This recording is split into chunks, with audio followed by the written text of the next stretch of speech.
Recording live from Antioch, California. Hello viewers, this is Vincent with Industrial Engineering 190G. This is week 7, and this week we're continuing on from last week where we were talking about our individual patents regarding whatever individual lawsuit we were talking about. Me in particular, I was speaking about a lawsuit HTC is filing against Apple for infringing upon, I believe it was 9 patents in total. And we're singling out one patent, and that's patent 6868283. And this patent has to do with the ability to answer, let's say, an incoming phone call while the user is using an application without actually having to switch out of the application. So today we're going to talk about more what that patent entails, specifically the first claim of that patent, and we're going to kind of break down some of these what's going on with the patent in total. So let's go ahead and start looking at that.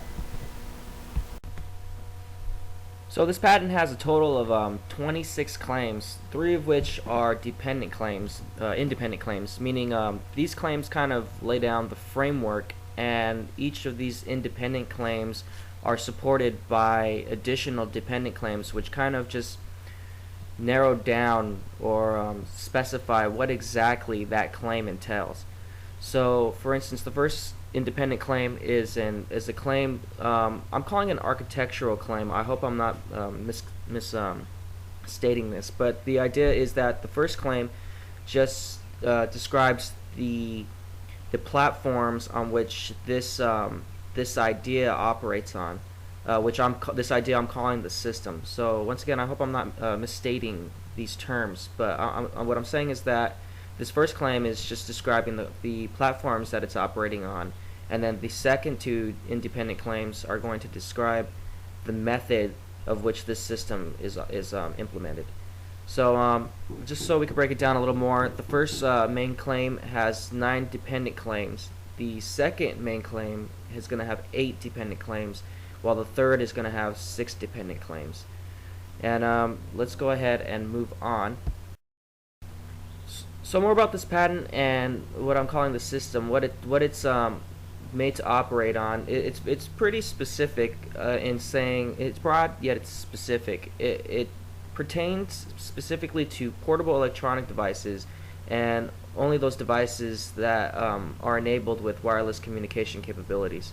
So if that's pretty much a cell phone, and not necessarily only a cell phone, because I mean we've seen products like iPads and even laptops have the ability to do wireless calling. So long as they have those capabilities, they're encompassed within this patent. Of course, following that, they meet all the other claims. As far as the specific products that Apple's infringed on, according to HTC on this patent, that's currently undisclosed. The charges were filed in August, and not much about the case has been released, other than a main scope of Apple products. So we're talking about just a large group of Apple products and the patents that were infringed, including this one. So I'm going to go ahead and say that it's likely that the specific patents are the specific products that have infringed on this patent are specifically the iPhone and the iPad. Of course, we may come to find later that there's in fact a broader amount of products that have actually infringed on this patent.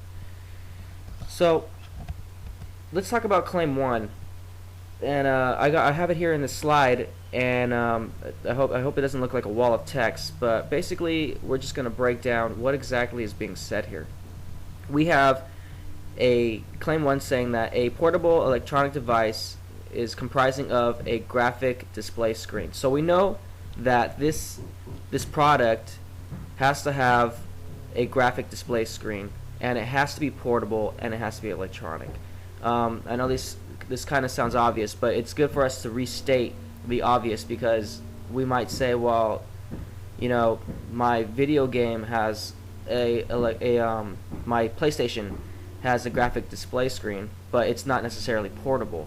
So in this respect, we should really understand what exactly this patent is claiming.